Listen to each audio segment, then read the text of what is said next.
Hi, welcome to episode number 5. My name is Brad, and I have been walking through these reports, not going word for word or line by line, but just kind of giving an overview in preparation for the general conference that's coming up July the 15th through the 17th for the International Pentecostal Holiness Church. I've been a local pastor here in North Carolina, and I tell you, I'm looking forward to showing up in Mobile and being a part of this historic session.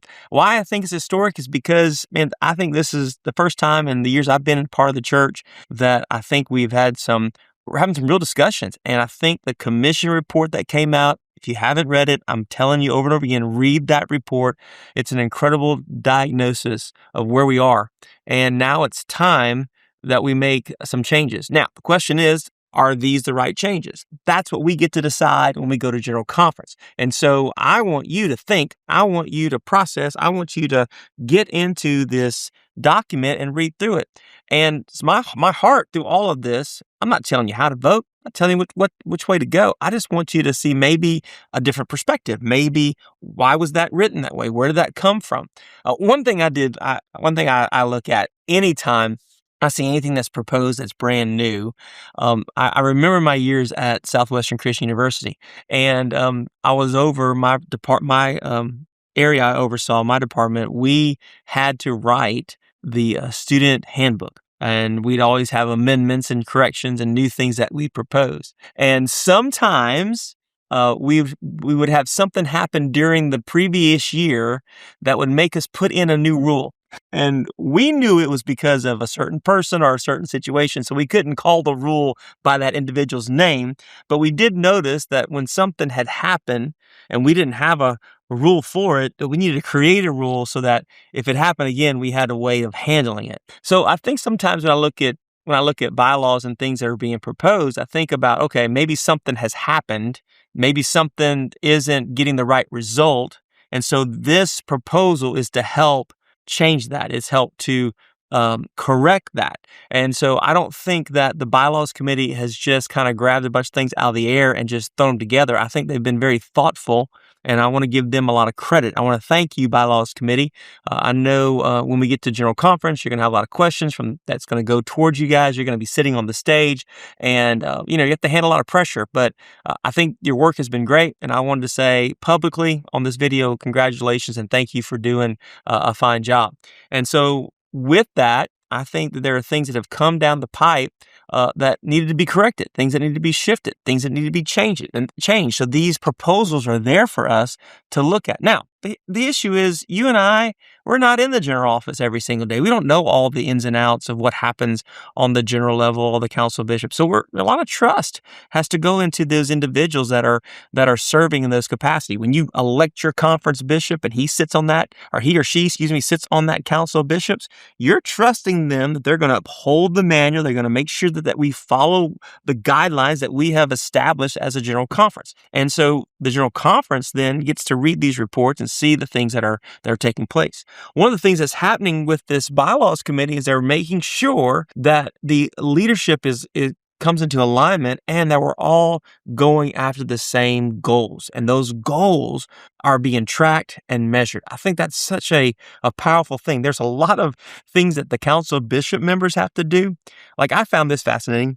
When they meet, they have to turn in written reports. It can't just be a verbal report. So they're really going to have to come up with a template of how they report about their churches and the health of their conferences. And so I think there's a lot of accountability and things that are coming for us through the new bylaws. I like that. But, is that going to really help us at the end of the day? And so that's what we're looking at. I also noticed that these job descriptions and the responsibilities are shifting a little bit. One area that's shifted tremendously was in the general superintendent's office, or they call it now the General Superintendent Ministries, the GSM.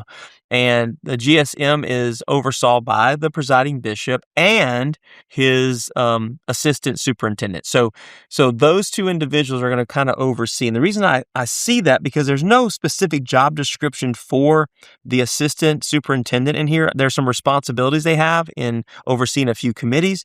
But when I look through the bylaws and then I look through the responsibilities, basically on page 130 through 133, it says the general superintendent or his appointee. So I think that's kind of where the assistant is going to land in to help to make sure that they handle some of those administrative responsibilities. So I think the assistant position needs to be a very administrative type individual, someone who's organized, who thinks like organizational chart, who's able to handle multiple things happening all at the same time. Because underneath the general superintendent ministries that both the presiding bishop and the assistant will have to handle, they'll have to oversee all the administrative services of our denomination, the human resources, communication services. They'll have to make sure that they oversee archives. They're overseeing the chaplain's ministry. Clergy development is underneath the general superintendent ministries. That's developing all of our clergy, making sure that all of our school of ministries are in alignment across the nation in all of our conferences. That's a big thing. I love that. Also, conference development. This is kind of one area that the assistant superintendent kind of lands in. They're really helping to develop leaders and develop leadership in the conference, and also develop those conferences so they can be strong, and they want to bring support and care and restoration. And so I think they're going to bring a lot of training to those conferences. Disaster relief, USA DRUSA is, remember, because Discipleship Ministries has been kind of, EVUSA and Discipleship Ministries have come together. So now they've taken disaster relief, and that's now under the GSM. Also, all the financial services. Institutions, this is interesting. Falcons Children's Home, you have the Children's Center, which is in Oklahoma City. All of our universities, Advantage College, Emmanuel University, Southwestern Christian University, that all falls now under the GSM.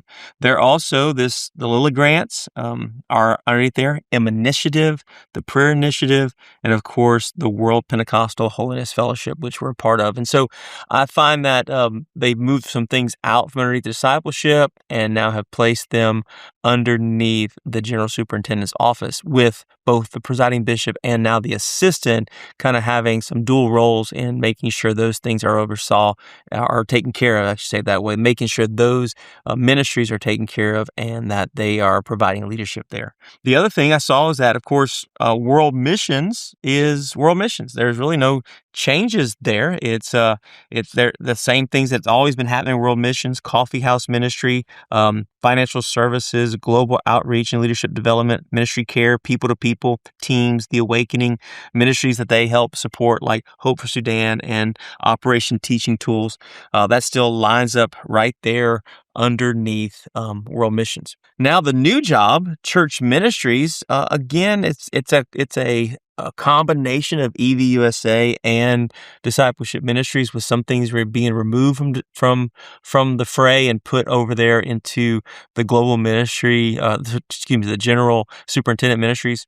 And so now this is what it says, and I find this interesting, and that says church ministries may consist of the following departments. So I don't like that necessarily may, but I think may could mean that it could be this plus others, or it could be a combination of things. But now church multiplication, which is church planning, Hispanic ministries, local church ministries, including worship, children's discipleship, kids, boys, girls, ministries, people with exceptional skills, special needs. Also, connections, guest services, student discipleship, small group discipleship is listed, men's, women's, adult, singles, outreach like M25, Chaplains of Hope, and Benevolence.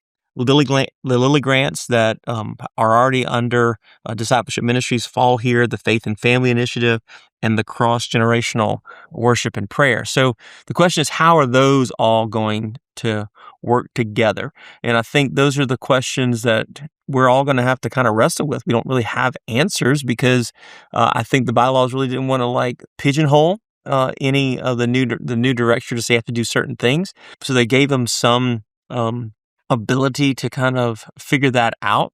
But I think in all that, with the $1.4 million cut that they're expecting over the next year and a half, as they get to that new budget line item, they're going to have to streamline some things. They're going to have to kind of bring things into order. And so, I look at this and it says student discipleship, but there's some things that, like Youth Quest and Fine Arts, that wasn't listed. So maybe they can bring those things in here as well. There's some good questions here. Like, where are some of the things that we normally see? Are some of those things that we've normally done? Are they Are they going to be cut? Are they going to be pushed out? Is it time for a change? Those are the things that got me thinking. And so when we head into general conference, I think what's important, again, I said this during the nominations video, anyone that has put their name up, call them, find out what they think about the report, what they think about the bylaws, what they would do if they were leading a ministry, whether it's discipleship ministries, EVUSA, whether it's church ministries, whether it's world missions, or if they got considered for the assistant position, or if they're considered for the presiding bishop. Ask them, find out how they think and what would they do if these bylaws are passed in its proposed form. I also think there'll be some things that'll come up that will kind of change some of these bylaws. Personal opinion, but we don't know. We don't know exactly what's going to happen at General Conference, but this kind of gives you an overview that they do. They have looked at it. They see church ministries as being able to handle a lot of ministry. They look at that assistant role as handling a lot of ministry, a lot of responsibility.